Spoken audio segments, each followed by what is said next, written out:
jours de classe, ces enfants-là ont raté depuis 2021 à cause des seuls faits de Ousmane Sonko, un homme qui veut être président à tout prix. J'ai des nièces, j'ai des neveux qui ne vont pas à l'école. Et pourtant, elles sont dans des écoles privées, elles ont payé. Les parents ont payé pour que leurs enfants aient une bonne éducation. Aujourd'hui, il y a les compositions, mais les parents sont dans la peur d'envoyer leurs enfants finir l'année à cause de Ousmane Sonko. Eh bien, il n'en a cure. Lolo, je n'ai pas que ay nit di fayal seeni doom école te xale yi dootuñu dem école ndax moom xale yi war a defi composition mënuñu def composition ndax Ousmane Sonko dafa bëgg a nekk président. Est-ce que pour Ousmane Sonko nekk président jar na sacrifice yi muy sacrifié loo doomu aadama yi ñi gaañu ak ñi nga xam ni tey seen jàng yàqu na daanaka mu ngi yàq seen jàng di yàq seen avenir en tout cas di ko impacter négativement. Il y a trop de conséquences négatives. ña doon liggéey ci Auchan yi mu taal ñaata famille sénégalaise ñoo toog tey perdre source de revenu ñaata fournisseur ñoo amatul ku ñuy jox seen produit parce que bu leen fàtte ni fournisseurs yi jox yi alimenter les Auchan c'est des Sénégalais. Donc yow yegsi go pouvoir tu crées la pauvreté, tu crées le désespoir, tu crées l'handicap. Parce qu'il y a des gens qui sont devenus handicapés à cause de Ousmane Sonko. Léegi nag Ousmane Sonko, je pense qu'il est temps que vraiment nos autorités libèrent le Sénégal, qu'ils nous arrachent cette épine du pied, qu'ils montrent, qu'ils rassurent le peuple. Je le disais tantôt, il y a le sentiment de sécurité qui est plus important que la sécurité en soi. Le fait que nga sentir ne da nga nekk en sécurité moo gën a am solo sax que réellement dispositif sécurité bi nga xam ni tu peux compter sur ça. ñu gis ko mu prouver waat encore une fois que amul benn respect pour Sénégalais. Dans ce pays nous avons des milliers de familles yoo xam ni AVC dafa laal soit seen yaay soit seen papa soit seen doom soit seen jëkkër. Mais le AVC man sama waajur bu góor AVC moo ko tax a génn àddina sama pap AVC moo ko tax a génn àddina dafa tëdd nelaw am AVC ci guddi gi génn àddina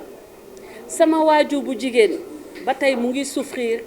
des séquelles de l'AVC et nous savons, notre famille, nous savons les conséquences de l'AVC dans la vie d'une personne. Il y a des milliers de Sénégalais, des millions de Sénégalais am nañu waajur mbokk bu dee ndax AVC. Donc AVC du loo xam ni sax nit war na ko invoquer ci waxam mu nekk lu muy xasee doomu aadama. Des milliers de Sénégalais, des millions de Sénégalais tey dañuy dund avec les séquelles de l'AVC. AVC ñu tuddee ko le tueur silencieux. Le tueur silencieux mooy dalay rey te kenn du yëg nga ose quelqu'un qui veut être le président de tous les Sénégalais ose se moquer de sa jeune victime di ko traiter di ko animaliser ba pare ce qui est extrêmement grave ba noppi traiter ko non seulement de cet animal bi nga xam ni nit ñu weex ñi dañu koy tuddee ba organisation internationale yi jël ci ay mëtuwaay boo ko waxee dañ lay daan yu métti dans le domaine du sport par exemple kooku jël non seulement mu animaliser xale bi mais mu ne ko da nga boole ci am AVC.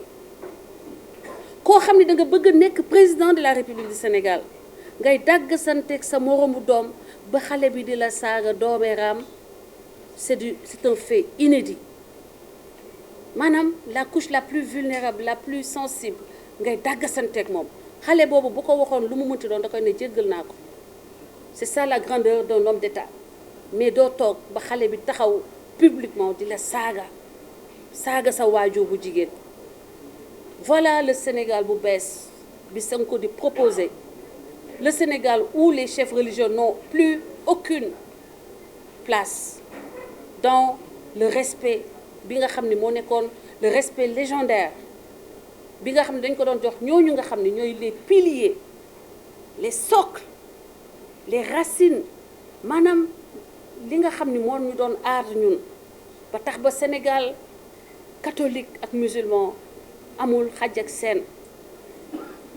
murit ak tijaan amul xaj ak seen ñaseen beeg xam nga ñun catholique yi dañuy dem Touba am musulman yu ñëw Popenguine am ay ñu nekk di tuddante doom nekk bokk daal nekk benn loolu yëpp Ousmane Sonko dafa ko fragiliser. Il s'est attaqué à tout ce que nous avons de plus fondamental. Et quand on s'attaque au ciment de cette communauté, ce n'est pas pour la construire, mais c'est pour la détruire. Mais je compte sur le patriotisme légendaire des Sénégalais et l'intelligence de notre peuple et la capacité de résilience de notre peuple pour que nous restions debout, plus forts. Nous taxaw jàkkaarloog Ousmane Sonko aar Sénégal ànd ak suñuy njiit xam ni que moment bii c'est un moment boo xam ni il s'agit d'abord de sauver le Sénégal aar suñu réew préserver les acquis li ñu am nii ñu préserver ko balaa ñuy wut leneen lu ñuy teg ci kawam parce que bu dee dañuy toj ba pare recommencer je pense que nous aurons perdu tout li nga xam ni moom la ñu ñëwee dans la sous-région li nga xam ni moom moo def l'exception sénégalaise nous l'aurons perdu te bu boobaa dañuy recommencer nekk ba tey dugg daal dans le moule bi nga xam ni dañuy wax ni rek ah c'est des Africains ah c'est des présidents africains et nous avons vu que grâce aux exploits réalisés par notre président le blason de l'Afrique a été redoré ba tax ba Afrique ñu jël ko dugal ko ci G20 loolu liggéeyam la ngir yàlla nañu xam li ñu am xam li ñu moom te ñu essayer ensemble préserver ko.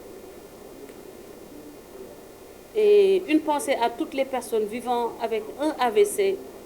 te di wax ni AVC jombul kenn man mën naa jóge fii am AVC moom Ousmane Sonko mën na jóg rek AVC dal ko donc ñooñu am AVC suñu compatriotes yi am AVC sachez que en tout cas vous avez toute ma sympathie et vous avez tout mon soutien par rapport aux difficultés que vous vivez au quotidien pour garder, je suis avec vous dans votre combat pour préserver la place qui est la vôtre dans la société sénégalaise. Et nous demandons aux autorités davantage d'appuyer les personnes vivant avec un handicap dans ce processus de réinsertion dans la vie active.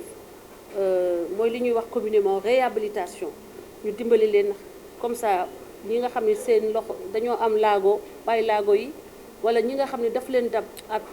par AVC wala ostéoporose wala accident de la route ñu jox leen jumtuwaay yi nga xam ne dañ leen ko war a jox pour que ñu mën a réintégrer la société nekk des membres actifs dans la société sénégalaise. Je vous remercie et vous pouvez maintenant poser vos questions si vous en avez.